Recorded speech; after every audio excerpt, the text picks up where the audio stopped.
ഇസ്രായേലിൽ പുതിയൊരു നിയമം പാസ്സാക്കിയത് അറിഞ്ഞിട്ടുണ്ടാവുമല്ലോ. അതിനു മുൻപായി ഞാൻ ഒരു വീഡിയോ വെച്ചുതരാം. അത് കണ്ടിട്ട് നിങ്ങൾക്ക് സങ്കടം വരുന്നുണ്ടോ ഇല്ലയോ എന്നൊന്ന് നോക്കി നോക്കും.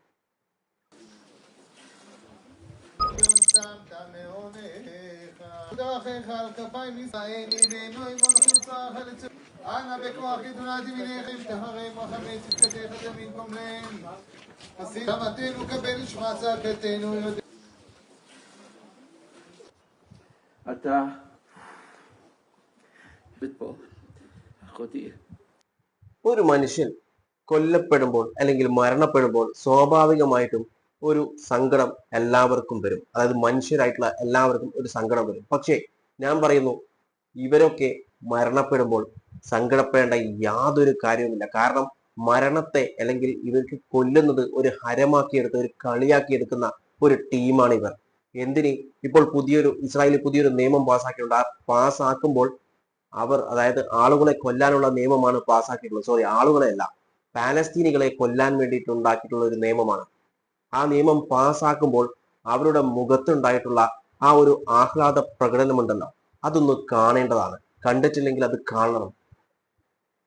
כי הצעת חוק עונש מוות למחבלים תשפ"ו 2026.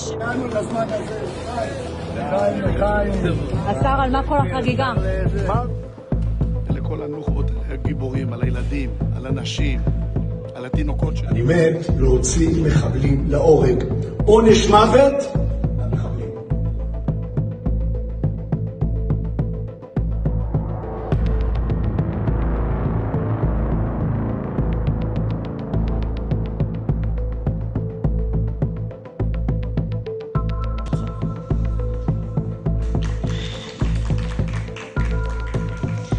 תומא סלימאן, קריאה ראשונה. חברת הכנסת תומא هذا القرار يأتي في ظل انشغال العالم بالحرب الأمريكية الإسرائيلية الإيرانية، ويأتي أيضا في ظل تواطؤ دولي أمام حجم العدوان المتواصل بحق الشعب الفلسطيني وبحق الأسرى على وجه الخصوص، وبالتالي هذا يشكل جريمة بحق الإنسانية وجريمة يحاكم عليها القانون.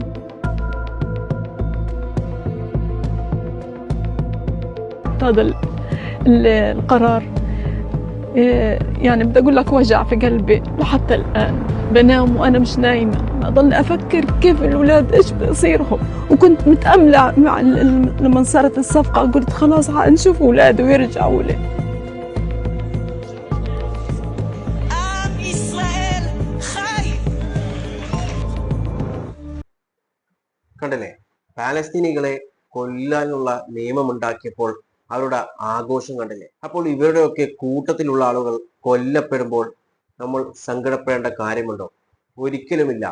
ഈ നിയമത്തിലുള്ള പ്രശ്നങ്ങൾ ചൂണ്ടിക്കാണിച്ച് പല രാജ്യങ്ങളും പല ഇന്റർനാഷണൽ ഓർഗനൈസേഷൻസും ഈ ഒരു ബില്ലിനെ അല്ലെങ്കിൽ ഈ ഒരു നിയമത്തെ ക്രിട്ടിസൈസ് ചെയ്തിട്ടുണ്ട്. ഇതിന്റെ മെയിൻ പ്രശ്നം എന്ന് പറയുന്നത് ഈ ഒന്നാണ്. അതായത് ഒന്നാമത്തേതെന്ന് പറയുന്നത് ഡെത്ത് പെനാൽറ്റി കൊടുക്കുന്നത്, അത് വലിയൊരു ഇഷ്യൂ തന്നെയാണ്. അപ്പോൾ അത് ഒന്നാമത്തെ ഇഷ്യൂ. രണ്ടാമതായിട്ടുള്ള ഇതിന്റെ ഇഷ്യൂ എന്ന് പറയുന്നത്, അതായത് the bill that will instruct military court to impose death penalty on Palestinians convicted of killing Israelis in act of terror. ടെററിന്റെ ആക്ടിൽ ഇസ്രായേലികളെ കൊല്ലുന്ന പാലസ്തീനികൾക്ക് ഡെത്ത് പെനാൽറ്റി കൊടുക്കാനുള്ള ഒരു ഇതാണ് മിലിറ്ററി കോർട്ടിന് കൊടുത്തിട്ടുള്ളത്.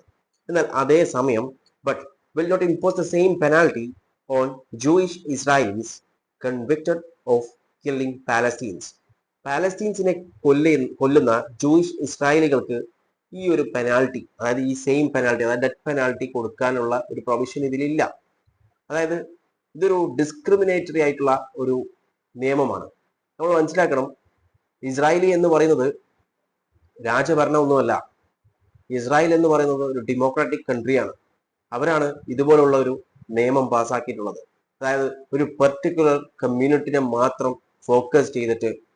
ഞാനൊന്ന് ചോദിച്ചോട്ടെ, 10,000-ൽ കൂടുതൽ പാലസ്തീനികൾ മിലിറ്ററി പ്രിസണിലുണ്ട്. അതിൽ ഭൂരിപക്ഷം പേരും ഇതുവരെ ചാർജ് എന്താണ്, അവരുടെ പേരിൽ ഉള്ള ചാർജ് എന്താണെന്ന് പോലും അറിയാത്ത, അല്ലെങ്കിൽ ചാർജസ് ഒന്നും ഇല്ലാത്ത ആളുകളെയാണ് ഈ ഒരു പ്രിസണിലുള്ളത്. ഈ ഗവൺമെന്റിനോടോ അല്ലെങ്കിൽ അതോറിറ്റിയോടോ ഇവരുടെയൊക്കെ പേരുള്ള ചാർജസ് എന്താണെന്ന് ചോദിച്ചു കഴിഞ്ഞാൽ അവർക്ക് പോലും അറിയില്ല. ഈ പലസ്തീനിയൻ പ്രിസണേഴ്സ് അഡ്വക്കസി ഗ്രൂപ്പ് പറഞ്ഞിട്ടുള്ള ഒരു കാര്യം, more than a third of 9,500 prisoners detained by ഇസ്രായേലിൽ ഡിറ്റൈൻ ചെയ്തിട്ടുള്ള ഏകദേശം 9,500 prisoners-ൽ, പലസ്തീനിയൻ prisoners-ൽ more than a third by Israel on March 11-ലാണ് അവരെയൊക്കെ ഡിറ്റൈൻ ചെയ്തിട്ടുള്ളത്. were being held under administrative detention without being tried. ഒരു ട്രയൽ നടത്താതെ ജസ്റ്റ് ഒരു ഡിറ്റൻഷൻ ആയിട്ടുള്ള അഡ്മിനിസ്ട്രേറ്റീവ് ഡിറ്റൻഷനിലായിട്ടുള്ള ഒരു കാര്യത്തിലാണ് ഇവരെ പിടിച്ചിട്ട് ജയിലിട്ടിട്ടുള്ളത്. ഇവന്മാരെയൊക്കെ അതായത് ഈ ആളുകളെയൊക്കെ കൊല്ലാൻ വേണ്ടിയിട്ടാണ് ഈ ഒരു നിയമം ഉണ്ടാക്കിയിട്ടുള്ളത്. അതായത് ഡെത്ത് പെനാൽറ്റി എന്നൊരു കാര്യം മിലിറ്ററി കോർട്ടിന് ഇപ്പോൾ കൊടുത്തിട്ടുള്ളത്. അത് മാത്രമല്ല ഒരുപാട് രാജ്യങ്ങൾ ഇതിനെ ആദ്യം തന്നെ പറയുകയാണെങ്കിൽ പലസ്തീൻ്റെ അതോറിറ്റി പറഞ്ഞിട്ടുള്ള കാര്യം എന്ന് പറയുന്നത് the bill a war crime against Palestinian people എന്നാണ് പറഞ്ഞത്. അതുപോലെ തന്നെ Israel's genocide against Palestinians in Gaza continuous എന്നാണ് പറഞ്ഞിട്ടുള്ളത്. ഇക്കാര്യങ്ങളൊക്കെ ശരിവെക്കുന്ന ഒരു സംഭവം തന്നെയാണ്. അതുപോലെ ഇവർ പറഞ്ഞിട്ടുള്ള ഒരു കാര്യം എന്ന് പറയുന്നത് ഇതൊരു ഡെമോക്രാറ്റിക് വാല്യൂ കൊടുക്കുന്ന ഒരു നിയമമല്ല. കാരണം Jews will not be indicated under this law. ഈ ലോ ഒരു ഡിസ്ക്രിമിനേറ്ററി ആയിട്ടുള്ള ഒരു നിയമമാണെന്നാണ് പറഞ്ഞത്. അതുപോലെ ഒരുപാട് ഞാൻ പറഞ്ഞു association of civil right in Israel, ഇസ്രായേലിലുള്ള തന്നെ സിവിൽ റൈറ്റിന്റെ അസോസിയേഷൻ പറഞ്ഞിട്ടുള്ള ഒരു കാര്യം എന്ന് പറയുന്നത് അവർ പെറ്റീഷൻ, അതായത് ഇസ്രായേലി സുപ്രീം കോടതിയിൽ പെറ്റീഷൻ ഫയൽ ചെയ്യും ഇതിനെ ഈ ഒരു നിയമത്തെ ചലഞ്ച് ചെയ്ത്. കാരണം it's a discriminatory by design എന്നാണ് പറഞ്ഞത് and enacted without legal authority over west bank Palestinians. West bank പാലസ്തീൻസിൽ യാതൊരു തരത്തിലുള്ള ലീഗൽ അതോറിറ്റിയും ഇല്ലാതെയാണ് ഈ ഒരു നിയമം ഉണ്ടാക്കിയിട്ടുള്ളത് എന്നാണ് ഇവർ പറയുന്നത്, ഈ association of civil right in Israel. അവരതുകൊണ്ട് തന്നെ ഈ ഒരു നിയമത്തെ ചലഞ്ച് ചെയ്യും, സുപ്രീം കോടതിയിൽ ചലഞ്ച് ചെയ്യുമെന്നാണ് പറഞ്ഞത്. അതുപോലെ ഈ ഒരു വീഡിയോ കണ്ടു നോക്കും. القراءة الأخيرة على هذا الخبر وما بدأ حسبنا الله ونعم لما تشوف يتمار بين غفير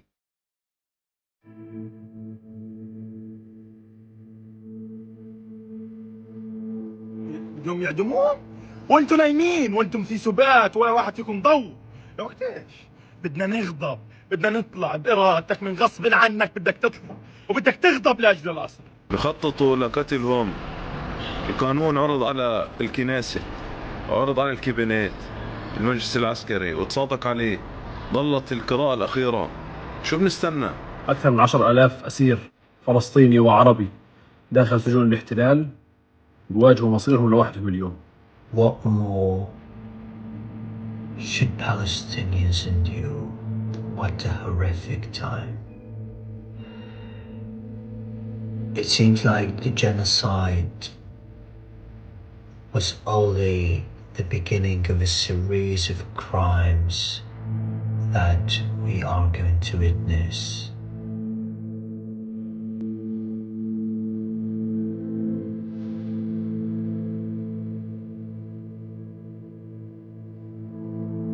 കണ്ടില്ലേ, UN ഹ്യൂമൻ റൈറ്റ് പറഞ്ഞിട്ടുള്ളത് ഇമ്മീഡിയറ്റ്ലി ഈ ഒരു നിയമം റിപ്പീൽ ചെയ്യണമെന്നാണ് പറഞ്ഞത്. അതുപോലെ ആംനസ്റ്റി ഇന്റർനാഷണൽ അവർ പറഞ്ഞിട്ടുള്ളത് call the law a public display of quality. അങ്ങനെയുള്ള കാര്യങ്ങളാണ് ആംനസ്റ്റി ഇന്റർനാഷണൽ പറഞ്ഞിട്ടുള്ളത്.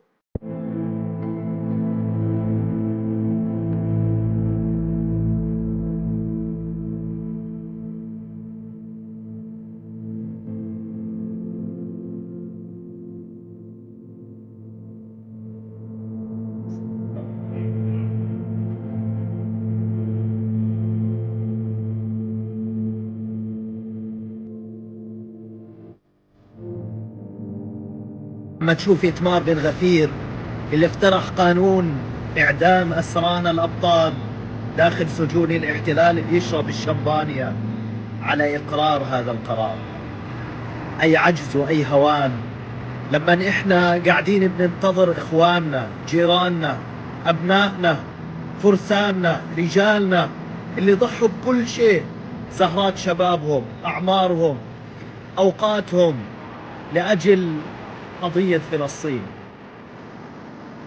شو واقع هذا الخبر على نسوانهم؟ شو واقع هذا الخبر على أمهاتهم؟ شو واقع هذا الخبر على أبنائهم؟ هؤلاء الأسرى هم أخوتنا وأهلنا وجيراننا. കണ്ടില്ലേ, പല രാജ്യങ്ങളും പോർച്ചുഗീസ് ആവട്ടെ, അയർലൻഡ്, UK, ജർമ്മനി, അങ്ങനെയുള്ള പല രാജ്യങ്ങളും ഈ ഒരു ബില്ലിനെ, ഈ ഒരു നിയമത്തെ ക്രിട്ടിസൈസ് ചെയ്തിട്ടുണ്ട്. അതൊന്നും മുഖവിലക്കെടുത്തിട്ടില്ല ഇസ്രായേൽ. ഈ ജനതയാണ് ലോകത്ത് സമാധാനം കൊണ്ടുവരാൻ പോകുന്നത്. ഈ നിയമം കൊണ്ടുവന്നതിനേക്കാളും എനിക്ക് സങ്കടമായത് ഈ നിയമം പാസ്സായപ്പോൾ അവിടെ ആ ആഘോഷം കണ്ടപ്പോഴാണ്. കാരണം ഇതുപോലൊരു നിയമം പാസ്സാക്കിയിട്ട് എങ്ങനെയാണ് ഇവർക്ക് ഇത്ര അധികം സന്തോഷിക്കാൻ സാധിക്കുന്നത്?